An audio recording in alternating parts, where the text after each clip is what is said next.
Hi everyone, welcome to Toni on Real Estate Education. I'm proud to say that I have been a state certified real estate teacher for 9 consecutive years.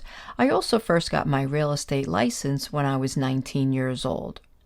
I received an email from one of my students very recently suggesting that I do a video on usable area, rentable area, carpetable area, and loss factor. Before we begin, I humbly ask for your support by liking this video and subscribing to my channel. Your support inspires me to continue creating informative content like this. At first glance, usable area, rentable area, carpetable area, and loss factor can seem a bit confusing, so let's break them down to demystify their differences. Let's start with usable area. This is the space the tenant actually uses, like offices, hallways, and bathrooms. It's the area within the walls of your leased space. Now let's move on to rentable area. This includes not just your usable space, but also a part of the common areas of the building, like the cafeteria, the lobby, maybe even a gym. Now on to carpetable area. Think of this as your usable area minus any unusable parts like columns or utility areas. It's the space you can truly fill with your belongings once you've accounted for those obstacles.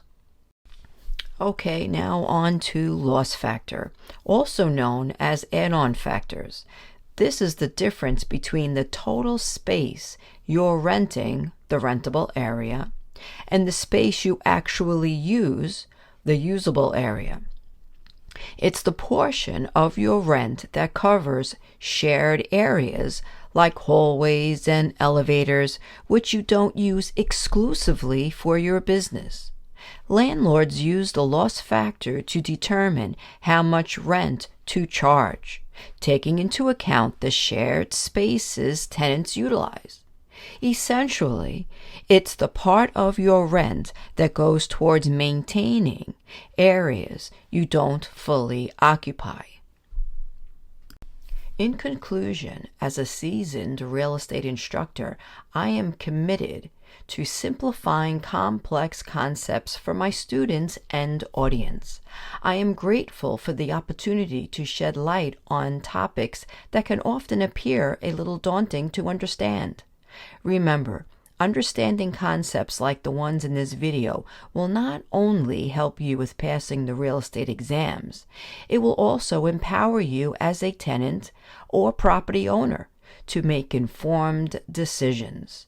Thank you for joining me on this journey, and I look forward to sharing more insights in the future. Until next time, everyone.